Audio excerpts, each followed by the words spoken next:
Hi ಎಲ್ರಿಗೂ ನಮಸ್ಕಾರ. ಯಾರೆಲ್ಲ ಸಬ್ಸ್ಕ್ರೈಬ್ ಮಾಡ್ಕೊಳ್ಳದೆ ಕತೆಗಳನ್ನು ಕೇಳ್ತಿದ್ದೀರಾ, ದಯವಿಟ್ಟು ಸಬ್ಸ್ಕ್ರೈಬ್ ಮಾಡ್ಕೊಂಡು ಕತೆಗಳನ್ನ ಕೇಳಿ. ಈಗ ಮಾಂಗಲ್ಯದಿಂದ ನಂಟಾದರು ಅಧ್ಯಾಯ 27 ಮುಂದುವರಿಸೋಣ. ಮದನ್ ಮತ್ತೆ ಅಗ್ನಿ ಮೀನಾಕ್ಷಿ ಮನೆಗೆ ತಲುಪಿದ್ರು. ಅದೊಂದು ಸಣ್ಣ ಹಂಚಿನ ಮನೆ ಆಗಿತ್ತು. ಅಗ್ನಿ ಕಾರ್ನಿಂದ ಕೆಳಗಡೆ ಇಳಿತಾ ಇದ್ದಂತೆ ಮದನ್ ಕೂಡ ಅವನ ಜೊತೆಗೆ ಇಳ್ದ. ಅವರು ಮೆಟ್ಟಿಲು ಬಳಿ ನಿಂತು ಕಾಲಿಂಗ್ ಬೆಲ್ ಒತ್ತಿದಾಗ ಸುಮಾರು 60 ವರ್ಷ ವಯಸ್ಸಿನಂತೆ ಕಾಣೋ ವ್ಯಕ್ತಿಯೊಬ್ಬರು ಬಂದು ಬಾಗಿಲು ತೆರೆದ್ರು. ನಂತರ ಅವರಿಬ್ಬರನ್ನ ನೋಡಿದ್ರು. ಯಾರು ಬೇಕಿತ್ತು ಅಂತ ಕೇಳಿದ್ರು ಅವರು. ಮೀನಾಕ್ಷಿ ಮನೆ ಇದೇನಾ ಅಂತ ಕೇಳ್ದ ಮದನ್. ಮಗಳು ನಿದ್ರೆ ಮಾಡ್ತಿದ್ದಾಳೆ, ನೀವೆಲ್ಲ ಯಾರು, ಎಲ್ಲಿಂದ ಬಂದ್ರಿ ಅಂತ ಅವರು ಮರಳಿ ಕೇಳಿದರು. ನಾನು ಅಗ್ನಿ, ಇವನು ನನ್ನ ತಮ್ಮ ಮದನ್, ಮೀನಾಕ್ಷಿ ಜೊತೆಗೆ ಓದ್ತಿದ್ದಾನೆ ಅಂತ ಅಗ್ನಿ ಪರಿಚಯಿಸ್ಕೊಂಡ. ಮದನ್, ಮಗಳು ಯಾವಾಗಲೂ ನಿಮ್ಮ ಬಗ್ಗೆನೇ ಹೇಳ್ತಿರ್ತಾರೆ, ಬನ್ನಿ ಒಳಗಡೆ ಬಂದು ಕುತ್ಕೊಳ್ಳಿ ಅಂತ ಅವರಿಬ್ಬರನ್ನ ನಗ್ತಾ ಒಳಗಡೆ ಕರೆದ್ರು. ನಿನ್ನೆಯಿಂದ ಮೀನಾಕ್ಷಿ ಫೋನ್ ಮಾಡಿಲ್ಲ ಅಂತ ಇವನು ಹೇಳ್ತಿದ್ದ. ಇವತ್ತು ಕಾಲೇಜ್ಗೂ ಬಂದಿರಲಿಲ್ಲ, ಹಾಗಾಗಿ ಅವಳಿಗೆ ಏನಾಯಿತು ಅಂತ ವಿಚಾರಿಸೋಕೆ ಬಂದ್ವು ಅಂತ ಅಗ್ನಿ ಹೇಳ್ದ. ಮೀನಾಕ್ಷಿಗೆ ಮೊನ್ನೆ ಸಂಜೆಯಿಂದ ಸಣ್ಣಗೆ ಜ್ವರ ಬಂದ ಹಾಗಿತ್ತು. ನಿನ್ನೆ ಇಡೀ ದಿನ ಹಾಸ್ಪಿಟಲ್ನಲ್ಲಿ ಅಡ್ಮಿಟ್ ಆಗಿದ್ಲು. ನಿನ್ನೆ ರಾತ್ರಿ ಮನೆ ಕರ್ಕೊಂಡು ಬಂದ್ವಿ. ತುಂಬ ಆಯಾಸವಿದ್ದ ಕಾರಣ ಫೋನ್ ತಗೊಳ್ಳೋಕೆ ಆಗಿರಲಿಲ್ಲ, ಅದಕ್ಕೆ ಇರಬೇಕು ಅಂತ ಅವ್ರು ಹೇಳಿದಾಗ ಮದನ್ಗೂ ಅಗ್ನಿಗೂ ಸಮಾಧಾನ ಆಯಿತು. ಅವಳ ಮನೆಯಲ್ಲಿ ವಿಷಯ ತಿಳಿದು ಏನಾದರೂ ಸಮಸ್ಯೆ ಆಗಿದೆಯೋ ಏನೋ ಅಂತ ಅವ್ರು ಭಾವಿಸಿದ್ರು. ಆದರೆ ಅವಳ ತಂದೆಯ ಮಾತಿನಿಂದ ಯಾವುದೇ ಸಮಸ್ಯೆ ಇಲ್ಲ ಅನ್ನೋದು ಅವ್ರಿಗೆ ಅರ್ಥ ಆಯಿತು. ಯಾರೀ ಅದು ಅಂತ ಅವ್ರು ಮಾತಾಡ್ತಾ ಇದ್ದಾಗ ಅಡುಗೆ ಮನೆಯಿಂದ ಒಬ್ಬರು ಮಹಿಳೆ ಹೊರಗಡೆಗೆ ಬಂದು ಕೇಳಿದರು. ಇವನು ಮದನ್ ಉಷಾ, ನಮ್ಮ ಮಗಳ ಜೊತೆಗೆ ಓದ್ತಿದ್ದಾನಲ್ಲ, ನಿನಗೆ ಗೊತ್ತಿಲ್ವಾ? ಅವಳು ಯಾವಾಗಲೂ ಹೇಳ್ತಿರ್ತಾಳಲ್ವಾ ಅಂತ ಅವರು ಸನ್ನೆ ಮಾಡ್ತಾ ಹೇಳಿದಾಗ ಆಕೆ ನಕ್ರು. ಹೌದು, ಮೀನಾಕ್ಷಿ ಯಾವಾಗಲೂ ಇವನ ಬಗ್ಗೆನೇ ಹೇಳ್ತಿರ್ತಾಳೆ. ಕಾಲೇಜ್ನಲ್ಲಿ ಅವಳು ಮಾತಾಡೋದು ನಿನ್ನ ಬಗ್ಗೆ ಮಾತ್ರ ಅನಿಸುತ್ತೆ ಅಂತ ಅವರು ನಗ್ತಾ ಹೇಳಿದಾಗ ಅಗ್ನಿ ಮದನ್ನನ್ನು ತಮಾಷೆಯಾಗಿ ನೋಡ್ದ. ಮದನ್ ಮುಜುಗರದಿಂದ ನಕ್ಕ. ಮೀನಾಕ್ಷಿ ಏನೋ ಹೆದರ್ಕೊಂಡು ಹಾಗಿತ್ತು. ಶನಿವಾರ ಸಂಜೆ ಬಂದು ಮಲಗಿದ್ದಷ್ಟೆ. ಆಮೇಲೆ ಇವಳು ಹೋಗಿ ನೋಡಿದಾಗ ವಿಪರೀತ ಜ್ವರ ಇತ್ತು. ಅವತ್ತು ಆಮೇಲೆ ಹಾಸ್ಪಿಟಲ್ಗೆ ಕರ್ಕೊಂಡು ಹೋಗೋಕ್ಕಾಗಲಿಲ್ಲ. ನಂತರ ನಿನ್ನೆ ಬೆಳಗ್ಗೆ ಹಾಸ್ಪಿಟಲ್ಗೆ ಕರ್ಕೊಂಡು ಹೋದ್ವಿ. ಅಲ್ಲಿಗೆ ಹೋದಾಗ ಅಡ್ಮಿಟ್ ಮಾಡಬೇಕು ಅಂದರು. ಅಷ್ಟೊಂದು ಆಯಾಸ ಇತ್ತು ಅವಳಿಗೆ. ರಾತ್ರಿ ಆಗೋಷ್ಟರಲ್ಲಿ ನಾವು ಮನೆಗೆ ಬಂದ್ವಿ. ಅವಳ ಫೋನ್ ಈ ಮಧ್ಯೆ ಆಫ್ ಆಗಿ ಹೋಗಿತ್ತು, ಅದಕ್ಕೆ ನೀನು ಕಾಲ್ ಮಾಡಿದ್ರು ಸಿಗಲಿಲ್ಲ ಅಂತ ಅವ್ರು ಹೇಳಿದ್ರು. ಮೀನಾಕ್ಷಿ ಏನು ನೋಡಿ ಹೆದರ್ಕೊಂಡ್ಲು ಅಂತ ಹೇಳಿಲ್ವಾ ಅಂಕಲ್ ಅಂತ ಕೇಳ್ದ ಮದನ್. ಹೆದರಿ ಜ್ವರ ಬಂದಿದ್ದೋ ಅಥವಾ ಏನಾದರೂ ತಣ್ಣನೆ ವಸ್ತು ತಿಂದಿದ್ದಕ್ಕೆ ಬಂದಿದ್ದೋ ಗೊತ್ತಿಲ್ಲ ಮಗನೆ. ಮಗಳು ಸ್ವಲ್ಪ ಚೇತರಿಸ್ಕೊಂಡ್ಮೇಲೆ ಕೇಳೋಣ ಅಂದ್ಕೊಂಡಿದ್ದೆ. ಉಷಾ, ಮೀನಾಕ್ಷಿ ಎದ್ದಿದ್ದಾಳ ಅಂತ ಅವರು ಅವಳ ತಾಯಿಯ ಬಳಿ ಕೇಳಿದರು. ಇಲ್ಲ ರೀ, ನಾನು ಒಮ್ಮೆ ಕರೆದು ನೋಡ್ತೀನಿ. ನಿನ್ನೆಯಿಂದ ಮಲಗಿದಾಳಲ್ವಾ, ಹೀಗೆ ಮಲ್ಕೊಂಡೇ ಇದ್ದರೆ ಜ್ವರ ಬಿಡಲ್ಲ. ಇವ್ರು ಬಂದಿದ್ದಾರೆ ಅಂತ ಹೇಳ್ತೀನಿ, ಆಗ ಎದ್ದೇಳ್ತಾಳೆ ಅಂತ ಹೇಳ್ತಾ ಅವರು ರೂಮ್ ಒಳಗಡೆ ಹೋದರು. ಮಗಳೇ, ಮೀನು ಮಗಳೇ ಅಂತ ಅವರು ಅವಳನ್ನು ತಟ್ಟಿ ಎದ್ದು ಬಾ ಮಗಳೇ, ಇಲ್ಲಿ ನೋಡು ಯಾರು ಬಂದಿದ್ದಾರೆ ಅಂತ ನೋಡು ಅಂತ ಅವರು ಅವಳ ಹಣೆಯನ್ನು ಸವರ್ತಾ ಹೇಳಿದಾಗ ಮೀನಾಕ್ಷಿ ಮೆಲ್ಲನೆ ಕಣ್ಣುಗಳನ್ನು ತೆರೆದ್ಲು. ಇಲ್ಲಿ ನೋಡು, ನಿನ್ನ ಫ್ರೆಂಡ್ ಬಂದಿದ್ದಾನೆ ಅಂತ ಅವರು ನಗ್ತಾ ಹೇಳಿದಾಗ ಅವಳು ಯಾರು ಅನ್ನುವಂತೆ ಅವರನ್ನು ನೋಡಿದ್ಲು. ಯಾವಾಗಲೂ ಹೇಳ್ತಿರ್ತೀಯಲ್ಲ ಮದನ್ ಬಗ್ಗೆ, ಮದನ್ ಮತ್ತು ಅವನ ಅಣ್ಣ ಇಬ್ಬರು ನಿನ್ನನ್ನು ವಿಚಾರಿಸ್ಕೊಂಡು ಬಂದಿದ್ದಾರೆ ಅಂತ ಅವರು ಹೇಳಿದಾಗ ಅವಳು ಮೆಲ್ಲನೆ ಮಂಚದಿಂದ ಎದ್ದು ಕೂದ್ಲು. ನಾನು ಅವರನ್ನು ಇಲ್ಲಿ ಕರ್ಕೊಂಡು ಬರಲ್ಲ ಅಂತ ಕೇಳಿದ್ರು ಅವಳ ತಾಯಿ. ಅವ್ರು ಬಂದು ತುಂಬ ಹೊತ್ತಾಯ್ತಾ ಅಮ್ಮ ಅಂತ ಕೇಳಿದ್ಲು ಮೀನಾಕ್ಷಿ. ಸ್ವಲ್ಪ ಹೊತ್ತಾಯಿತು ಮಗಳೇ, ನಿನಗೆ ಕಾಲ್ ಮಾಡಿದ್ರೂ ಸಿಗಲಿಲ್ಲ ಅಂತ, ನೀನಿವತ್ತು ಕಾಲೇಜಿಗೆ ಹೋಗಿಲ್ಲ ಅಂತ ಅವರು ವಿಚಾರಿಸೋಕೆ ಬಂದಿದ್ದಾರೆ ಅಂದರು. ನನ್ನ ಫೋನ್ನ ಚಾರ್ಜ್ ಮಾಡೋಕ್ಕೆ ಹಾಕಿರಲಿಲ್ವಾ ಅಮ್ಮ ಅಂತ ಕೇಳಿದ್ಲು ಮೀನಾಕ್ಷಿ. ಇಲ್ಲ ಮೀನು, ತರಾತುರಿಯಲ್ಲಿ ಅದನ್ನು ಮರೆತುಬಿಟ್ಟೆ ಅಂತ ಅವ್ರು ಹೇಳಿದಾಗ ಅವಳು ಸರಿ ಅಂತ ತಲೆ ಆಡಿಸಿದ್ಲು. ಪರವಾಗಿಲ್ಲ, ಅವನು ಬಹುಶಃ ನನಗೆ ಕಾಲ್ ಮಾಡಿರಬಹುದು. ಕಾಲ್ ರಿಸೀವ್ ಮಾಡದೇ ಇದ್ದಾಗ ಹೆದರ್ಕೊಂಡಿರ್ತಾನೆ, ಅದಕ್ಕೆ ಅಣ್ಣನನ್ನು ಕರ್ಕೊಂಡು ಬಂದಿದ್ದಾನೆ. ಅವರನ್ನು ಇಲ್ಲಿಗೆ ಬರೋಕ್ಕೆ ಹೇಳಮ್ಮ ಅಂತ ಅವಳು ಹೇಳಿದಾಗ ಅವ್ರು ಹೊರಗಡೆ ಬಂದರು. ನಂತರ ಅಗ್ನಿ ಮತ್ತು ಮದನ್ ಬಳಿ ಹೋಗಿ ಮೀನಾಕ್ಷಿ ಎದ್ದಿದ್ದಾಳೆ ಅಂತ ಹೇಳಿದರು. ಅವರಿಬ್ಬರು ಅವಳ ತಂದೆ ಜೊತೆಗೆ ರೂಮ್ ಒಳಗಡೆ ಹೋದರು. ಮದನ್ ಮೊದಲು ರೂಮಿಗೆ ಹೋದ. ಅವನು ಅವಳನ್ನು ನೋಡಿದಾಗ ಅವಳು ನಕ್ಕಳು. ಅವನು ಕೂಡ ಪ್ರತಿಯಾಗಿ ನಕ್ಕ. ಅವನ ಬೆನ್ನ ಹಿಂದೆ ಅಗ್ನಿ ಮತ್ತು ಮೀನಾಕ್ಷಿ ತಂದೆ ತಾಯಿ ಕೂಡ ರೂಮ್ ಒಳಗಡೆ ಬಂದರು. ಈಗ ಹೇಗಿದೆ ಮೀನಾಕ್ಷಿ, ಜ್ವರ ಕಡಿಮೆ ಆಗಿದೆಯಾ ಅಂತ ಕೇಳ್ದ ಅಗ್ನಿ. ಕಡಿಮೆ ಆಗಿದೆ ಅಣ್ಣ ಅಂತ ಅವಳು ಉತ್ತರಿಸಿದ್ಲು. ದಿಢೀರನೇ ಜ್ವರ ಬರೋಕೆ ಏನಾಯಿತು ಅಂತ ಕೇಳ್ದ ಅಗ್ನಿ. ಅದು ಅದು ಅಂತ ಅವಳು ಏನು ಹೇಳಬೇಕು ಅಂತ ತಿಳಿದೇ ತಡ್ಕಾಡಿದ್ಲು. ಅವಳು ಏನನ್ನೋ ಮುಚ್ಚಿಡ್ತಿದ್ದಾಳೆ ಅಂತ ಅವರೆಲ್ರಿಗೂ ಅರ್ಥ ಆಯಿತು. ಏನೇ ಇದ್ರೂ ಹೇಳು ಮಗಳೇ, ಏನಾಯಿತು ಅಂತ ಅವಳ ತಂದೆ ಕೇಳಿದ್ರು. ಅದು ನಾನವತ್ತು ಬಸ್ನಲ್ಲಿ ಬರೋಕ್ಕೆ ಬಸ್ ಹತ್ತಿದಾಗ ಒಬ್ಬ ವ್ಯಕ್ತಿ ನನ್ನ ಪಕ್ಕದಲ್ಲಿ ಬಂದು ಕುತ್ಕೊಂಡ. ಮೊದಲೆಲ್ಲ ನನಗೆ ಯಾವುದೇ ಅನುಮಾನ ಬರಲಿಲ್ಲ. ಸಾಮಾನ್ಯ ಸೀಟ್ ಆಗಿದ್ದರಿಂದ ಮತ್ತು ಬಸ್ನಲ್ಲಿ ಬೇರೆ ಎಲ್ಲೂ ಸೀಟ್ ಇಲ್ಲದೆ ಇದ್ದಿದ್ದರಿಂದ ನಾನು ಅಲ್ಲೇ ಕೂತ್ಕೊಂಡೆ. ಅವನಿಗೆ ಎದ್ದು ಹೋಗು ಅಂತ ಹೇಳೋಕ್ಕೆ ನನಗಾಗಲಿಲ್ಲ. ಬಸ್ ಹೊರಟು ಸ್ವಲ್ಪ ಸಮಯದ ನಂತರ ಅವನು ನನ್ನನ್ನು ತಟ್ಟೋದು ಮುಟ್ಟೋದು ಮಾಡೋಕ್ಕೆ ಶುರು ಮಾಡ್ದ. ನಾನು ಕೋಪದಿಂದ ನೋಡಿದಾಗ ಅವನು ಏನೂ ತಿಳಿದಿರೋನ ಹಾಗೆ ಮುಂದೆ ನೋಡ್ತಿದ್ದ. ಸ್ವಲ್ಪ ಸಮಯದ ನಂತರ ಅವನು ನನ್ನ ತೊಡೆ ಮೇಲೆ ಕೈ ಇಟ್ಟ. ನಾನು ತಕ್ಷಣ ಆ ಕೈಯನ್ನು ಪಕ್ಕಕ್ಕೆ ತಳ್ಳಿದಾಗ ಅವನು ನಿದ್ರೆಲಿ ಆಗೋಯ್ತು ಅಂತ ಕ್ಷಮೆ ಕೇಳ್ದ. ಆದರೆ ಆಮೇಲೆ ಅವನು ಮತ್ತೆ ಮುಟ್ತಾ ಇರುವಂತೆ ಅನ್ನಿಸ್ದಾಗ ನಾನು ಅಲ್ಲಿಂದ ಎದ್ದು ಕಂಡಕ್ಟರ್ ಬಳಿ ಹೋಗಿ ವಿಷಯ ತಿಳಿಸ್ದೆ. ನಾನು ಸಂಪೂರ್ಣವಾಗಿ ಹೆದರು ಹೋಗಿದ್ದೆ. ಆಮೇಲೆ ಆ ಕಂಡಕ್ಟರ್ ಅವನನ್ನು ಮುಂದಿನ ಸ್ಟಾಪ್ನಲ್ಲಿ ಇಳಿಸ್ಬಿಟ್ರು. ನಾನು ತುಂಬ ಭಯಪಟ್ಬಿಟ್ಟಿದ್ದೆ ಅಂದ್ಲು ಮೀನಾಕ್ಷಿ. ನೀನು ನನಗೆ ಕಾಲ್ ಮಾಡಿ ಯಾಕೆ ವಿಷಯನ ಹೇಳಿಲ್ಲ ಅಂತ ಅಲ್ಲಿವರೆಗೆ ಎಲ್ಲನೂ ತಾಳ್ಮೆಯಿಂದ ಕೇಳ್ತಿದ್ದ ಮದನ್ ಕೋಪದಿಂದ ಕೇಳ್ದ. ಬೇಕು ಅಂತಲೇ ಹೇಳಲಿಲ್ಲ. ನೀನು ಬಳಿ ಇದನ್ನು ಹೇಳಿದ್ರೆ ನೀನು ನನ್ನ ಮೇಲೆ ಕೋಪ ಮಾಡ್ಕೋತೀಯ ಅಂತ ಹೆದರಿಕೆಯಿಂದ ಹೇಳಲಿಲ್ಲ ಅಂತ ಅವಳು ಕೂಡ ಸಣ್ಣ ಮಗುವಿನಂತೆ ಹೇಳಿದ್ಲು. ಎಲ್ಲರೂ ಸುಮ್ಮನಿದ್ದಾಗ ಮದನ್ ಮತ್ತು ಮೀನಾಕ್ಷಿ ಉಳಿದ ಮೂವರನ್ನು ನೋಡಿದರು. ಅಗ್ನಿ ಅವರನ್ನು ನೋಡಿ ನಗ್ತಿದ್ದ. ಮೀನಾಕ್ಷಿ ತಂದೆ ತಾಯಿ ಪರಸ್ಪರ ತಮ್ಮನ್ನು ತಾವೇ ನೋಡ್ಕೋತಿದ್ರು. ಅದನ್ನು ಕಂಡು ಮದನ್ ನಾಲ್ಗೆ ಕಚ್ಕೊಂಡ.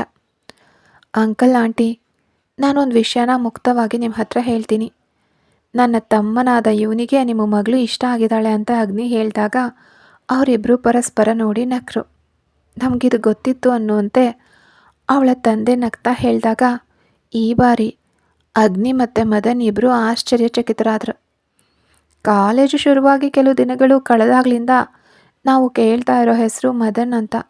ಮೊದಲೆಲ್ಲ ನಾವು ಅದನ್ನು ತಮಾಷೆಯಾಗೆ ತೆಗೆದುಕೊಂಡ್ವಿ. ನಮಗೆ ಮದುವೆ ಆಗಿ 12 ವರ್ಷಗಳ ನಂತರ ಇವಳು ಹುಟ್ಟಿದ್ದು. ಅದಕ್ಕಾಗಿಯೇ ಎಲ್ಲ ಮುದ್ದು ಕೊಟ್ಟು ಮಗಳನ್ನು ಬೆಳೆಸ್ದೆ. ನಿಜ ಹೇಳಬೇಕಂದ್ರೆ ನಾವು ಮೂವರು ಬೆಸ್ಟ್ ಫ್ರೆಂಡ್ಸ್ ಇದ್ದ ಹಾಗೆ. ಅವಳಿಗೆ ಏನನ್ನೂ ಮನಸ್ಸಿನಲ್ಲಿ ಇಟ್ಕೊಳ್ಳೋಕ್ಕೆ ಆಗಲ್ಲ. ಅದನ್ನು ನಮ್ಮಲ್ಲಿ ಹೇಳ್ದೆ ಅವಳಿಗೆ ನೆಮ್ಮದಿಯಾಗಿ ನಿದ್ರೆ ಮಾಡೋಕ್ಕೂ ಆಗಲ್ಲ. ಯಾವಾಗ ಸ್ನೇಹವನ್ನು ಮೀರಿ ಅವಳ ಮನಸ್ಸಿನಲ್ಲಿ ಮದನ್ ಜಾಗ ಪಡ್ಕೊಂಡ್ನೋ ಆವತ್ತೇ ಅದನ್ನು ನಮ್ಮ ಹತ್ರ ಹೇಳಿದ್ಲು ಮೀನಾಕ್ಷಿ. ಬೇರೆ ಜಾತಿಯವನಾಗಿದ್ದರಿಂದ ನಾವು ಒಪ್ತೀವೋ ಇಲ್ವೋ ಅನ್ನೋದು ಅವಳ ಭಯ ಆಗಿತ್ತು. ಆದರೆ ನಮಗೆ ಜಾತಿ ಮತ್ತು ಧರ್ಮಕ್ಕಿಂತ ಹೆಚ್ಚಾಗಿ ನನ್ನ ಮಗಳ ಸಂತೋಷ ಮತ್ತು ನೆಮ್ಮದಿಯೇ ದೊಡ್ಡದು. ಅವಳು ಹೇಳ್ದಾಗಲೇ ನಾವು ಮದನ್ ಬಗ್ಗೆ ನಿಮ್ಮ ಊರಿನಲ್ಲಿ ವಿಚಾರಿಸಿದ್ವಿ. ನಿಮ್ಮಿಬ್ಬರ ಬಗ್ಗೆ ಎಲ್ಲರೂ ಒಳ್ಳೆಯ ಅಭಿಪ್ರಾಯವನ್ನೇ ಹೇಳಿದ್ರು. ಯಾವುದೇ ತಪ್ಪು ಅಥವಾ ಕೊರತೆಗಳನ್ನು ನಾವು ಕೇಳಲಿಲ್ಲ ನಿಮ್ಮ ಬಗ್ಗೆ. ನಮಗೆ ಅಂತಹ ಒಬ್ಬ ಮಗನೇ ಬೇಕಾಗಿದ್ದಿದ್ದು. ಅಲ್ಲಿ ಜಾತಿ ಧರ್ಮಕ್ಕೆ ನಾವು ಪ್ರಾಮುಖ್ಯತೆ ನೀಡೋದಿಲ್ಲ. ವಿಚಾರಿಸಿ ಓಕೆ ಅನ್ನಿಸ್ದಾಗ ನಾವು ಅವಳಿಗೆ ಧನಾತ್ಮಕವಾದ ಉತ್ತರವನ್ನೇ ನೀಡಿದ್ವಿ. ಆಮೇಲೆ ನಮ್ಮಿಬ್ಬರಿಗೂ ಈ ವಿಷಯ ತಿಳಿದಿದೆ ಅಂತ ಮದನ್ಗೆ ತಿಳಿಬಾರ್ದು ಅಂತ ಹೇಳಿದ್ದೆ. ಅದು ಬೇರೇನಕ್ಕೂ ಅಲ್ಲ, ಕಾಲೇಜ್ ಲೈಫ್ ಅಲ್ವಾ. ಕೆಲವೊಮ್ಮೆ ಇದು ಕೇವಲ ಒಂದು ಆಕರ್ಷಣೆ ಅಷ್ಟೇ ಆಗಿರಬಹುದು. ಅದರಲ್ಲಿ ಸುಮ್ಮನೆ ಕುಟುಂಬವನ್ನು ಸೇರಿಸೋದು ಬೇಡ ಅಂದ್ಕೊಂಡು ನಾವು ವಿಷಯವನ್ನು ರಹಸ್ಯವಾಗಿಟ್ವಿ ಅಂತ ಅವ್ರು ನಗ್ತಾ ಹೇಳಿದಾಗ ಮದನ್ ಕಣ್ಣರಳಿಸಿ ಅವಳನ್ನು ನೋಡ್ದ. ಮಗನೇ, ಇವಳು ನಿನ್ನನ್ನು ತುಂಬ ಆಟ ಆಡಿಸಿದ್ಲಲ್ವಾ. ಪ್ರತಿಯೊಂದು ವಿಷಯವನ್ನು ಇವಳು ನಮ್ಗೆ ಹೇಳ್ತಿದ್ಲು. ನಾವು ಆವಾಗಲೇ ಇವಳಿಗೆ ಬೈದಿದ್ವಿ. ಹೀಗೆ ಸತಾಯಿಸ್ದೆ, ಇಷ್ಟ ಇದ್ದರೆ ನೇರವಾಗಿ ಹೇಳು ಅಂತ ನಾವಿಬ್ಬರು ಹೇಳಿದ್ವಿ. ಆದರೆ ನಿನಗೆ ನೇರವಾಗಿ ಹೇಳೋಕೆ ಅವಳಿಗೆ ಭಯ ಇತ್ತು. ನೀನು ಎಲ್ಲಾದರೂ ತನ್ನನ್ನು ಇಷ್ಟ ಇಲ್ಲ ಅಂದ್ಬಿಟ್ರೆ ಸ್ನೇಹ ಕೂಡ ಹಾಳಾಗಿ ಹೋಗುತ್ತೆ ಅನ್ನೋ ಭಯ ಅವಳಿಗಿತ್ತು ಅಂತ ಮೀನಾಕ್ಷಿ ಅಮ್ಮ ನಗ್ತಾ ಮದನ್ ಮುಖ ನೋಡಿ ಹೇಳಿದರು. ಮದನ್ ಕೂಡ ಸಣ್ಣದಾಗಿ ನಕ್ಕ. ಆವತ್ತು ಮದನ್ ತಿರುಗಿ ಇವಳನ್ನು ಇಷ್ಟಪಡ್ತೀನಿ ಅಂತ ಹೇಳಿದಾಗ ಇವಳು ಅಪ್ಪನನ್ನು ಕರ್ಕೊಂಡು ಹೋಗಿ ಐಸ್ ಕ್ರೀಮ್ ಕೊಡಿಸಿ ತಿನ್ನಿಸಿದ್ಲು. ಆ ಖುಷಿಯನ್ನೆಲ್ಲ ಇಲ್ಲೇ ಸಂಭ್ರಮಿಸಿದ್ಲು ಅಂತ ಅವ್ರು ನಗ್ತಾ ಹೇಳಿದಾಗ ಮದನ್ ಅವಳನ್ನು ನೋಡ್ದ. ಅವಳು ನಾಚಿಕೊಂಡು ನಗ್ತಿದ್ಲು. ಅಪ್ಪ ಅಮ್ಮ ಇಷ್ಟೊಂದು ಬೆಂಬಲ ನೀಡ್ತಿದ್ರು, ನೀನು ಸುಳ್ಳು ಹೇಳಿ ನಮ್ಮ ಮನೆಗೆ ಬಂದ್ಯಾ ಅಂತ ಅಗ್ನಿ ಕೇಳ್ದ. ನಾನು ಸುಮ್ಮನೆ ಹಾಗೆ ಹೇಳಿದೆ ಅಣ್ಣ.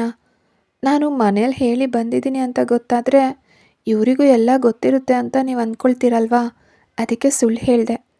ನಾನು ಅಪ್ಪ ಅಮ್ಮಂಗೆ ಹೇಳೇ ಬಂದಿದ್ದು. ಬೆಳಗ್ಗೆ ಅಪ್ಪನೇ ನನ್ನನ್ನು ಬಸ್ ಹತ್ತಿಸಿದ್ದು ಅಂತ ನಗ್ತಾ ಹೇಳಿದ್ಲು ಮೀನಾಕ್ಷಿ. ನಾವು ಹೆದರ್ಕೊಂಡೇ ಇಲ್ಲಿಗೆ ಬಂದಿದ್ದು. ಇವರಿಬ್ಬರು ವಿಷಯ ಗೊತ್ತಾಗಿ ಮನೇಲಿ ಗಲಾಟೆ ಆಗಿದೆಯೇನೋ ಅಂತ ಅಂದ್ಕೊಂಡಿದ್ವಿ. ಇವಳು ಫೋನ್ ಮಾಡದೇ ಇದ್ದಾಗ ನೀವು ಫೋನ್ ಕಸಿದ್ಕೊಂಡಿರ್ತೀರಾ ಅಂದ್ಕೊಂಡ್ವಿ ಅಂತ ಹೇಳ್ದ ಅಗ್ನಿ. ಛೇ ಆ ಥರ ಎಂದಿಗೂ ಆಗಲ್ಲ. ನನ್ನ ಮಗಳ ಮೇಲೆ ನಮ್ಗೆ ನಂಬಿಕೆ ಇದೆ. ತಪ್ಪು ದಾರಿಯನ್ನು ಅವಳು ಆಯ್ಕೆ ಮಾಡಲ್ಲ ಅನ್ನೋ ಭರವಸೆ ನಮಗಿದೆ. ಸಣ್ಣ ವಯಸ್ಸಿನಿಂದಲೂ ಪ್ರತಿಯೊಂದು ವಿಷಯವನ್ನು ನಮ್ಮ ಜೊತೆಗೆ ಹಂಚ್ಕೊಂಡೇ ಬೆಳೆದಿದ್ದಾಳೆ. ತಪ್ಪಿದರೆ ತಪ್ಪು, ಸರಿ ಇದ್ದರೆ ಸರಿ ಅಂತ ನಾವು ಹೇಳಿ ಅರ್ಥ ಮಾಡಿಸ್ತೀವಿ. ಅದಕ್ಕೆ ನಮ್ಮ ಹತ್ರ ಹೇಳೋಕೆ ಅವಳಿಗೆ ಭಯ ಇಲ್ಲ ಅಂತ ಅವಳಪ್ಪ ಹೇಳಿದರು.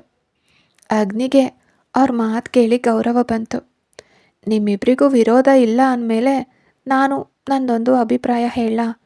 ಮೀನಾಕ್ಷಿನ ನಮ್ಮ ಮನೆಗೆ ಸೊಸೆಯಾಗಿ ನೀವು ಕೊಡಬಾರ್ದಾ? ನನ್ನ ಅಪ್ಪ ಅಮ್ಮ ಅವಳನ್ನು ತುಂಬ ಚೆನ್ನಾಗಿ ನೋಡ್ಕೋತಾರೆ. ನನ್ನ ತಮ್ಮ ಇವನು ಅವಳನ್ನು ಕಣ್ಣಲ್ಲಿ ಕಣ್ಣಿಟ್ಟು ನೋಡ್ಕೋತಾನೆ. ಇವರಿಬ್ಬರು ಓದು ಮುಗಿದ ಮೇಲೆ ನಿಶ್ಚಿತಾರ್ಥ ಮತ್ತೆ ಮದುವೆ ಮಾಡಿದ್ರೆ ಸಾಕು. ಅದಕ್ಕಿಂತ ಮುಂಚೆ ಅಪ್ಪ ಅಮ್ಮ ಬಂದು ಇವಳನ್ನು ಮನೆ ತುಂಬಿಸ್ಕೊಳ್ಳೋಕೆ ಕೇಳ್ತಾರೆ ಅಂದ ಅಗ್ನಿ. ನಾವು ಕೂಡ ಮೀನುಗೆ ಅದನ್ನೇ ಹೇಳಿದ್ದು. ಇವಾಗ ಓದ್ಕೋ, ಇನ್ನೇನು 2 ವರ್ಷ ಇರೋದು, ಅದು ಮುಗಿದು ಕೆಲಸ ಸಿಕ್ಕ ಮೇಲೆ ಮದುವೆ ಬಗ್ಗೆ ಯೋಚನೆ ಮಾಡೋಣ ಅಂತ ಹೇಳಿದ್ವಿ. ನನಗೆ ನನ್ನ ಮಗಳ ಖುಷಿ ಅಷ್ಟೇ ಮುಖ್ಯ ಅಂತ ಹೇಳಿದರು ಅವಳಪ್ಪ. ಕೆಲಸಕ್ಕೋಸ್ಕರ ಇವರೇನು ಕಷ್ಟಪಡೋ ಅಗತ್ಯ ಇಲ್ಲ. ನಮಗೆ ಸ್ವಂತ ಕಂಪ್ನಿ ಇದೆ. ಆದರೆ ಓದೋದನ್ನು ಮಾತ್ರ ಖಂಡಿತ ಓದಲೇಬೇಕು. ಇವನು ಪಾಸಾಗಿ ಬಂದರೆ ಮಾತ್ರ ಕಂಪ್ನಿಗೆ ಸೇರಿಸ್ಕೊಳ್ತೀನಿ ಅಂತ ಹೇಳ್ದ ಅಗ್ನಿ ನಗ್ತಾ. ನಂತರ ಮದನ್ ಮೀನಾಕ್ಷಿನ ನೋಡಿ, ಪ್ರೀತಿಸೋದು ಒಳ್ಳೆಯದೇ, ಆದರೆ ಓದನ್ನು ಬಿಟ್ಟು ಪ್ರೀತಿಗೆ ಮೊದಲು ಆದ್ಯತೆ ಕೊಡಬಾರ್ದು.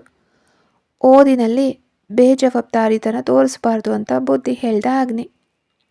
ಅವರಿಬ್ಬರು ಮಧ್ಯಾಹ್ನ ವಾಪಸ್ ಹೊರಟರು. ಆಫೀಸ್ಗೆ ತಲುಪಿದ ತಕ್ಷಣ ಅಗ್ನಿ ಮತ್ತು ಸಾರಾ ಸೇರಿಕೊಂಡು ಮದನ್ನನ್ನು ರೇಗಿಸಿದ್ರು. ಮದನ್ ಸಂತೋಷದಿಂದಲೇ ಅದನ್ನು ಸಂಭ್ರಮಿಸ್ದ. ಹೀಗೆ ದಿನಗಳು ಉರುಳಿದ್ವು.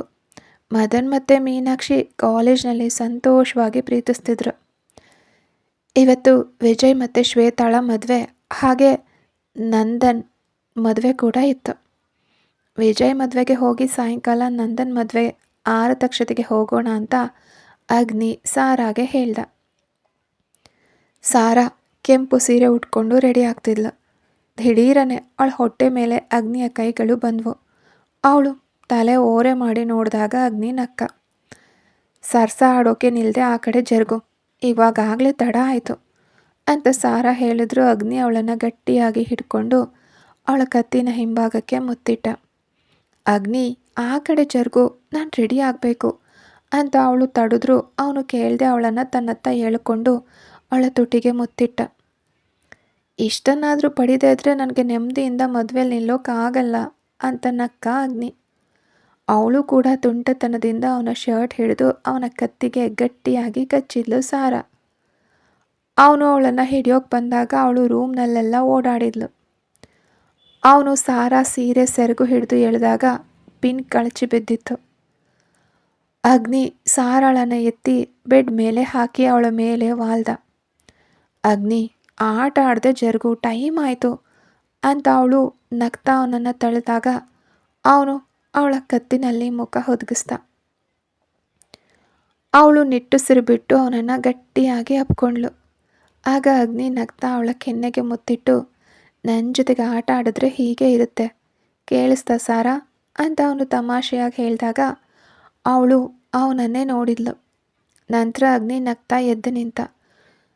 ಸಾರಾ ಕೂಡ ಎದ್ದು ಸೀರೆನ ಮತ್ತೆ ಸರಿ ಮಾಡ್ಕೊಳ್ತಾ ಸುಳ್ಳು ಕೋಪದಿಂದ ಅಗ್ನಿಯನ್ನು ನೋಡಿದ್ಲು. ಬೇಗ ರೆಡಿ ಆಗ್ಬಾ, ನಾನು ಕೆಳಗಡೆ ಇರ್ತೀನಿ ಅಂತ ಅಗ್ನಿ ಸಾರಾಳನ್ನು ಮೇಲಿಂದ ಕೆಳಗಡೆ ನೋಡಿ ನಗ್ತಾ ಹೇಳ್ದ.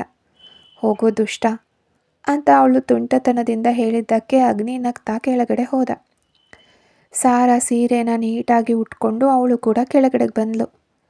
ಅವರಿಬ್ಬರು ಮತ್ತು ಮದನ್ ರೆಡಿಯಾದ ತಕ್ಷಣ ಮೂವರು ಸೇರಿ ವಿಜಯ್ ಮತ್ತು ಶ್ವೇತಾ ಮದುವೆಗೆ ಹೊರಟರು. ವಿಜಯ್ ಮದನ್ಗೂ ಕೂಡ ಮದುವೆಗೆ ಕರೆದಿದ್ದ. ಕೆಲವೇ ನಿಮಿಷಗಳಲ್ಲಿ ಅವರು ಚರ್ಚ್ ತಲುಪಿದ್ರು. ಅವ್ರು ಹೋಗೋ ಅಷ್ಟರಲ್ಲಿ ಚರ್ಚ್ನಲ್ಲಿ ಮದುವೆ ಶಾಸ್ತ್ರಗಳು ಶುರುವಾಗಿದ್ವು. ವಿಜಯ್ ಶ್ವೇತಾಳ ಕತ್ತಿಗೆ ತಾಳಿ ಕಟ್ತಿದ್ದಂತೆ ಸಾರಾ ಪಕ್ಕದಲ್ಲಿದ್ದ ಅಗ್ನಿಯನ್ನ ನೋಡಿದ್ಲು.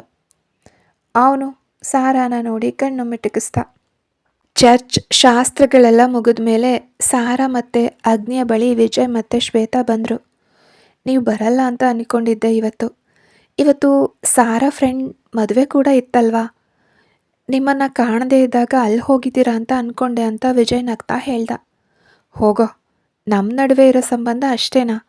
ನಿಮ್ಮ ಮದುವೆಗೆ ಬರದೆ ನಾವು ಇನ್ಯಾರ ಮದುವೆಗೆ ಹೋಗಬೇಕು ಅಂತ ಅಗ್ನಿ ನಗ್ತಾ ಹೇಳಿದ್ದಕ್ಕೆ ವಿಜಯ್ ಕೂಡ ನಕ್ಕ. ಸಾರಾ, ನಾನು ರೆಡಿಯಾಗಿದ್ದು ಹೇಗಿದೆ? ಬೋರ್ ಅನ್ನಿಸ್ತಿದ್ಯಾ ಅಂತ ಶ್ವೇತಾ ತಾನು ತೊಟ್ಟಿದ್ದ ಗೌನನ್ನೇ ನೋಡ್ಕೊಳ್ತಾ ಅವಳನ್ನೇ ಕೇಳಿದ್ಲು. ಹಾಗೇನಿಲ್ಲ ಅಕ್ಕ, ತುಂಬ ಚೆನ್ನಾಗಿ ರೆಡಿ ಆಗಿದ್ದೀರಾ ಅಂತ ಸಾರಾ ಕೂಡ ನಗ್ತಾ ಹೇಳಿದ್ಲು. ಹೌದಾ, ಜಾಸ್ತಿ ಮೇಕಪ್ ಬೇಡ ಅಂತ ಹೇಳಿದ್ದೆ, ಆದರೆ ರೆಡಿ ಆದಮೇಲೆ ಹೀಗಾಯಿತು. ಅತ್ತೆ ಕೂಡ ಜಾಸ್ತಿ ಆಯಿತು ಅಂದರು. ನನಗೂ ಹಾಗೆ ಅನ್ನಿಸ್ತು ಅಂದ್ಲು ಶ್ವೇತಾ. ಯಾವತ್ತೆ ಅಂತ ಶ್ವೇತಾ ಅತ್ತೆ ಅಂದ ತಕ್ಷಣ ಸಾರಾ ಅನುಮಾನದಿಂದ ಕೇಳಿದ್ಲು. ವಿಜಯ್ ಅವರಮ್ಮ ಅಂತ ಶ್ವೇತಾ ನಗ್ತಾ ಹೇಳಿದ್ಲು. ಅಷ್ಟರಲ್ಲೇ ಮಗಳೇ ಬಾ, ಬಂದು ಊಟ ಮಾಡು, ಬೆಳಗ್ಗೆಯಿಂದ ನೀನೇನು ತಿಂದಿಲ್ಲ ಅಲ್ವಾ ಅಂತ ವಿಜಯ್ನ ಅಮ್ಮ ಅಲ್ಲಿಗೆ ಬಂದರು. ಬರ್ತೀನತ್ತೆ. ನೀವು ಊಟ ಮಾಡದೆ ಹೋಗಬೇಡಿ, ಅಗ್ನಿ ಊಟ ಮಾಡ್ಕೊಂಡು ಹೋಗಿ ಅಂತ ಶ್ವೇತಾ ಅವರಿಬ್ಬರನ್ನ ನೋಡಿ ಹೇಳಿದಾಗ ಅವರು ಸರಿ ಅಂತ ತಲೆ ಅಲ್ಲಾಡ್ಸಿದ್ರು. ಏಯ್, ಮದನ್ ಬರಲಿಲ್ವಾ ಅಂತ ವಿಜಯ್ ಅಗ್ನಿನ ಕೇಳ್ದ.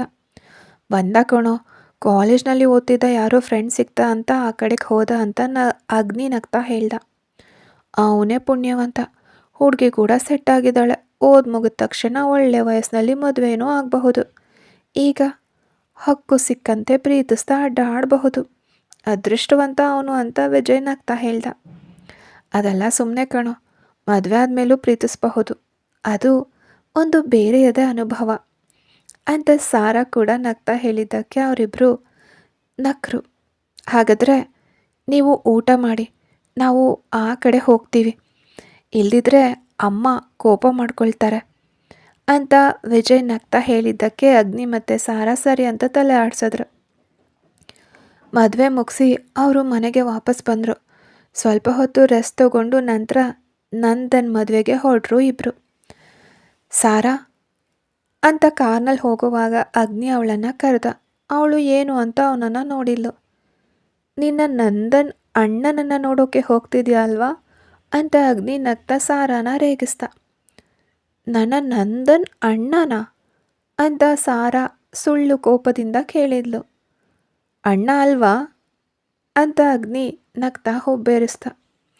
ಹೌದು, ನಂದನ್ ಅಣ್ಣನನ್ನು ನನ್ನವನನ್ನಾಗಿ ಮಾಡಿಕೊಂಡ್ರೆ ಸಾಕಾಗಿತ್ತು.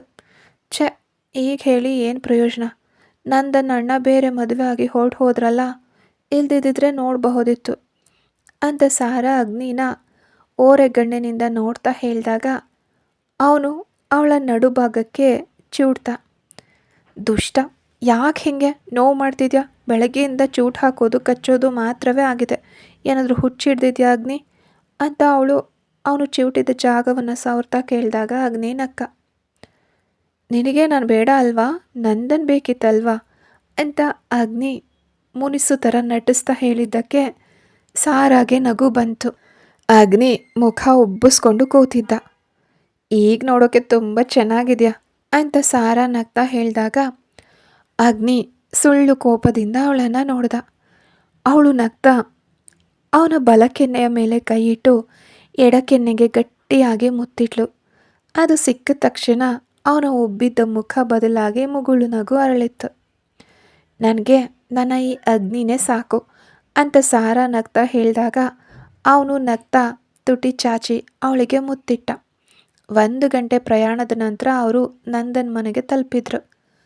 ಅಗ್ನಿ, ಅದೋ ಅಚ್ಚು ಅಂತ ಲಂಗ ದಾವಣಿ ಉಟ್ಟು ಮುದ್ದಾಗಿ ರೆಡಿಯಾಗಿದ್ದ ಹುಡುಗಿನ ನೋಡಿ ಸಾರಾ ಹೇಳಿದ್ಲು. ನಂತರ ಅಗ್ನಿಯನ್ನು ಕರ್ಕೊಂಡು ತನ್ನ ಫ್ರೆಂಡ್ ಅಚ್ಚು ಬಳಿ ಹೋದ್ಲು ಸಾರಾ. ಅಚ್ಚು ಅಂತ ಸಾರಾ ಹಿಂದಿನಿಂದ ಕರೆದಾಗ ಅವಳು ತಿರುಗಿ ನೋಡಿ ನಂತರ ಅವಳನ್ನು ಗಟ್ಟಿಯಾಗಿ ಅಪ್ಕೊಂಡ್ಳು. ಸಾರಾ ಕೂಡ ಅವಳನ್ನು ಬಿಗಿಯಾಗಿ ಅಪ್ಪಿದ್ಲು. ಎಷ್ಟು ದಿನ ಆಯಿತು ನಿನ್ನ ನೋಡಿ ಅಚ್ಚು, ತುಂಬ ಸುಂದರವಾಗಿದೆಯಾ ಅಂತ ಸಾರಾ ಅವಳ ಕೆನ್ನೆ ಮೇಲೆ ಕೈ ಇಟ್ಟು ಹೇಳಿದ್ಲು.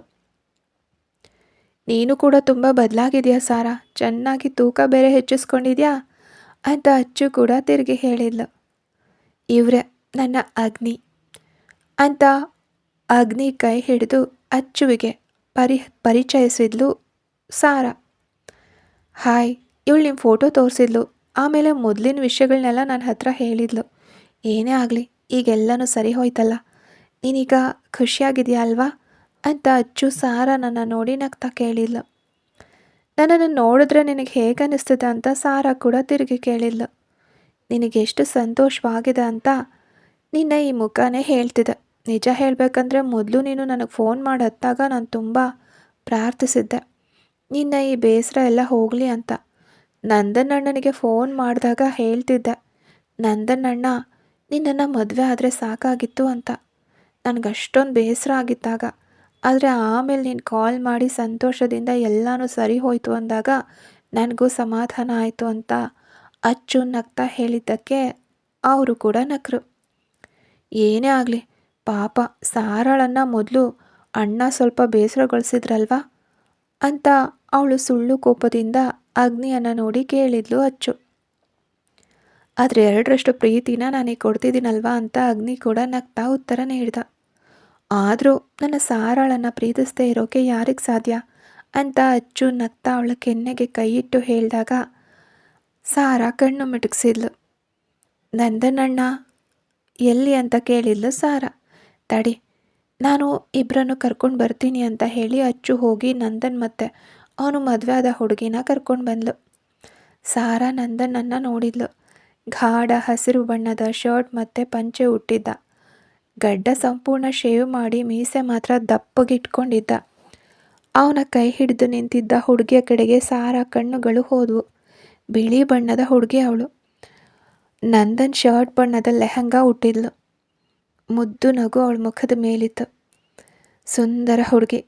ಅವಳು ಸಾರಾಳನ್ನು ನೋಡಿ ನಕ್ಕಾಗ ಸಾರಾ ಕೂಡ ಹುಡುಗಿನ ನೋಡಿ ನಕ್ಲು. ಯಾಕೆ ತಡ ಆಯಿತು ಅಂತ ನಂದನ್ ಅವರಿಬ್ಬರನ್ನ ನೋಡಿ ಕೇಳ್ದ. ನನ್ನ ಬೆಸ್ಟ್ ಫ್ರೆಂಡ್ ಮದುವೆ ಇತ್ತು, ತಪ್ಪಿಸೋಕ್ಕಾಗಲಿಲ್ಲ, ಅದಕ್ಕೆ ಬೆಳಗ್ಗೆ ಬರೋಕ್ಕಾಗಲಿಲ್ಲ ಅಂತ ಅಗ್ನಿ ಹೇಳಿದಾಗ ನಂದನ್ ನಕ್ಕ. ಪರವಾಗಿಲ್ಲ, ಈಗಲಾದರೂ ಬಂದ್ರಲ್ಲ, ಆರಾಮಾಗಿದೆಯಾ ಸಾರಾ ಅಂತ ನಂದನ್ ಸಾರಾಳ ಮುಖ ನೋಡಿ ಕೇಳಿದಾಗ ನಕ್ಕ ಸಾರಾ. ಆರಾಮಾಗಿದ್ದೀನಿ ನಂದಣ್ಣಣ್ಣ, ನೀವು ಖುಷಿಯಾಗಿದ್ದೀರಲ್ವಾ ಅಂತ ಅವಳು ಕೇಳಿದ್ಲು. ಹೌದು ಅಂತ ತಾನು ಮದುವೆ ಆಗಿರೋ ಹುಡುಗಿನ ಇನ್ನಷ್ಟು ಹತ್ತಿರಕ್ಕೆ ಎಳ್ಕೊಂಡು ಹೇಳ್ದ ನಂದನ್. ಅದನ್ನು ನೋಡಿದಾಗ ಸಾರಾಗೆ ತುಂಬ ಸಂತೋಷ ಆಯಿತು. ಏನು ಹೆಸರು ಅಂತ ಅಗ್ನಿ ಆ ಹುಡುಗಿನ ನೋಡಿ ಕೇಳ್ದ. ಸೌಮ್ಯ ಅಂತ ಅವಳು ನಗ್ತಾ ಮರು ಉತ್ತರ ನೀಡಿದ್ಲು. ಅಷ್ಟರಲ್ಲಿ ನಂದನ್ನ ಒಂದು 2-3 ಜನ ಫ್ರೆಂಡ್ಸ್ ಅಲ್ಲಿಗೆ ಬಂದರು. ನೀವು ಕೂತ್ಕೊಳ್ಳಿ, ನಾನು ಅವರನ್ನು ನೋಡ್ಕೊಂಡು ಬರ್ತೀನಿ ಅಂತ ನಂದನ್ ಹೇಳಿದಾಗ ಅವ್ರು ಸರಿ ಅಂತ ತಲೆ ಆಡಿಸಿದ್ರು. ಅಚ್ಚು ಮತ್ತೆ ಅವರಿಬ್ಬರ ಜೊತೆಗೆ ಮಾತಾಡೋದನ್ನು ಮುಂದುವರೆಸಿದ್ಲು. ಆಮೇಲೆ ಅವಳನ್ನು ಕೂಡ ಹುಡುಕೊಂಡು ನೆಂಟರು ಬಂದಿದ್ದರಿಂದ ಅಚ್ಚು ಅಲ್ಲಿಂದ ಹೋದ್ಲು. ಅಲ್ಲಿ ಅಗ್ನಿ ಮತ್ತು ಸಾರಾ ಮಾತ್ರ ಉಳಿದಿದ್ರು. ಅಗ್ನಿ, ಹಿರಿಯರು ಹೇಳೋದು ಎಷ್ಟು ನಿಜ ಅಲ್ವಾ ಅಂತ ಸಾರಾ ನಗ್ತಾ ಅವನ ಮುಖ ನೋಡಿ ಹೇಗೆ ಕೇಳಿದಾಗ ಅಗ್ನಿ ಏನು ಅನ್ನೋ ಥರ ನೋಡ್ದ. ಒಂದಾಗಬೇಕು ಅಂತಿದ್ರೆ ಎಂದಿದ್ರೂ ಒಂದಾಗೇ ಆಗ್ತಾರೆ ಅಂತ ಸಾರಾ ಅವನ ಮುಖ ನೋಡಿ ಹೇಳಿದಾಗ ಅವನು ಸಾರಾಳನ್ನು ಬೇಗೆಯಾಗಿ ಅಪ್ಕೊಂಡ. ಇತ್ತ ಶ್ವೇತಾ, ಏನು ಯೋಚನೆ ಮಾಡ್ತಾ ಕೂತಿದ್ಯಾ, ಮಲಗಲ್ವಾ ಅಂತ ಏನೋ ಆಲೋಚಿಸ್ತಿದ್ದ ಶ್ವೇತಾಳನ್ನು ನೋಡಿ ಕೇಳ್ದ ವಿಜಯ್. ವಿಜಯ್, ನನಗೊಂದು ಆಸೆ ಇದೆ, ನೆರವೇರಿಸ್ಕೊಡ್ತೀಯಾ ಅಂತ ಅವಳು ಅವನ ಕೈ ಹಿಡಿದು ಕೇಳಿದಾಗ ಅವನು ಏನು ಅನ್ನುವಂತೆ ಹುಬ್ಬೇರಿಸಿ ನೋಡ್ದ. ನಾವು ನೈಟ್ ರೈಡ್ ಹೋಗೋಣವಾ ಅಂತ ನಗ್ತಾ ಕೇಳಿದ್ಲು ಶ್ವೇತಾ. ಇದೇನು ಇದ್ದಕ್ಕಿದ್ದಂತೆ ಇಂಥದ್ದೊಂದು ಆಸೆ ಅಂದ ವಿಜಯ್. ಗೊತ್ತಿಲ್ಲ, ಹೋಗ್ಬೇಕನ್ನಿಸ್ತು, ಕರ್ಕೊಂಡು ಹೋಗ್ತೀಯಾ ಅಂದ್ಲು ಶ್ವೇತಾ. ಅದಕ್ಕೇನಂತೆ ಬಾ ಅಂತ ಅವನು ನಗ್ತಾ ಕೈ ಹಿಡಿದಾಗ ಅವಳು ಸಂಭ್ರಮದಿಂದ ಅವನನ್ನು ನೋಡಿದ್ಲು. ನಿಜವಾಗ್ಲೂ ಅಂತ. ನಿಜವಾಗ್ಲೂ ಬಾ ಮಾರಾಯ್ತಿ ಅಂತ ವಿಜಯ್ ಮತ್ತೆ ಕರೆದಾಗ ಶ್ವೇತಾ ನಗ್ತಾ ಎದ್ಲು. ಇಬ್ಬರು ಸದ್ದು ಮಾಡದೆ ಕೆಳಗಡೆ ಇಳಿದು ಬಾಗಿಲು ತೆರೆದು ಅವನು ತನ್ನ ಬೈಕ್ ತೆಗೆದಾಗ ಅವಳು ಮೆಲ್ಲನೆ ಬಾಗಿಲು ಲಾಕ್ ಮಾಡಿ ಬೈಕ್ ಹತ್ತಿದ್ಲು. ಅವನು ನಗ್ತಾ ಬೈಕ್ ಚಲಾಯಿಸ್ದ. ಅವಳ ಪುಟ್ಟ ಪುಟ್ಟ ಆಸೆಗಳನ್ನೆಲ್ಲ ನೆರವೇರಿಸೋಕೆ ಇನ್ನು ಮುಂದೆ ಅವನು ಜೊತೆಯಾಗಿರ್ತಾನೆ ಅನ್ನೋ ನಂಬಿಕೆಯೊಂದಿಗೆ ಅವರಿಬ್ಬರು ಮನೆಯ ಗೇಟ್ ದಾಟಿ ಹೋದರು. ಕೆಲವು ವರ್ಷಗಳ ನಂತರ ಮದನ್ ಮತ್ತು ಮೀನಾಕ್ಷಿ ಮದುವೆ ಕೂಡ ಆಯಿತು. ವಿಜಯ್ ಮತ್ತು ಶ್ವೇತಾಗೆ ಈಗ 2 ವರ್ಷದ ಗಂಡು ಮಗು ಇತ್ತು. ಇನ್ನು ಅಗ್ನಿ ಮತ್ತು ಸಾರಾ ತಮ್ಮ 2 ವರ್ಷದ ಹೆಣ್ಣು ಮಗುವಿಗೆ ಪ್ರಜ್ಞಾ ಅಂತ ಹೆಸರಿಟ್ಟಿದ್ರು. ಈಗಂತೂ ಎಲ್ಲರದ್ದು ಸುಖ ಸಂಸಾರ. ಮಗುವನ್ನು ಮಲಗಿಸಿ ಬಂದ ಸಾರಾ ಫೋನ್ ನೋಡ್ತಿದ್ದ ಅಗ್ನಿ ಬಳಿಗೆ ಬಂದು, ಏನು ಸಾಹೇಬ್ರೆ, ರಾತ್ರಿ ಹೊತ್ತು ಯಾರ ಜೊತೆಗೆ ಫೋನಲ್ಲಿ ಮಾತು ಅಂತ ಕೇಳಿದ್ಲು. ಅಗ್ನಿ ಫೋನ್ ತೋರಿಸಿದಾಗ ಅದರಲ್ಲಿ ಗರ್ಭಿಣಿ ಆಗಿದ್ದ ಸೋನಿಯಾ ಫೋಟೋ ಇತ್ತು. ಇದು ಸೋನಿ ಅಕ್ಕ ಅಲ್ವಾ, ತುಂಬ ದಪ್ಪ ಆಗಿದಾರಲ್ವಾ ಅಂತ ಸಾರಾ ಅಚ್ಚರಿಯಿಂದ ಕೇಳಿದ್ಲು. ಅವನು ಇನ್ನೊಂದು ಫೋಟೋ ತೋರಿಸ್ದ. ಅದರಲ್ಲಿ 2 ವರ್ಷದ ಗಂಡು ಮಗುವನ್ನು ಎತ್ಕೊಂಡಿದ್ದ ಸೋನಿಯಾ ಮತ್ತು ಅವರ ಹಸ್ಬೆಂಡ್ ಇಬ್ಬರೂ ಇದ್ದರು. ಅಯ್ಯೋ, ಈ ಫೋಟೋ ನಿನಗೆ ಹೇಗೆ ಸಿಕ್ತು ಅಂತ ಕೇಳಿದ್ಲು ಸಾರಾ. ಸೋನಿಯಾ ಹಸ್ಬೆಂಡ್ ನನ್ನ ಇನ್ಸ್ಟಾ ಫ್ರೆಂಡ್ ಅಂತ ನಕ್ಕ ಅಗ್ನಿ. ನೋಡು ಸಾರಾ, ಅವರಿಗೆ 2ನೇ ಮಗು ಆಗ್ತಿದೆ, ನೀನು ಮಾತ್ರ ನನ್ನನ್ನು ಉಪವಾಸ ಕೆಡವಿದ್ಯಾ ಅಂತ ಅಗ್ನಿ ಮುಖ ಉಬ್ಬಿಸ್ಕೊಂಡಾಗ ಸಾರಾ ಜೋರಾಗಿ ನಕ್ಲು. ಅವಳು ನಗೋದನ್ನು ನೋಡಿ ಅಗ್ನಿ ಸುಳ್ಳು ಕೋಪ ತೋರಿಸಿದಾಗ ಸಾರಾ ಅವನ ಕೆನ್ನೆಗೆ ತುಂಟತನದಿಂದ ಕಚ್ಚಿದ್ಲು. ಅವನು ಅವಳನ್ನು ಎಳೆದು ಎದೆ ಮೇಲೆ ಮಲಗಿಸ್ಕೊಂಡ.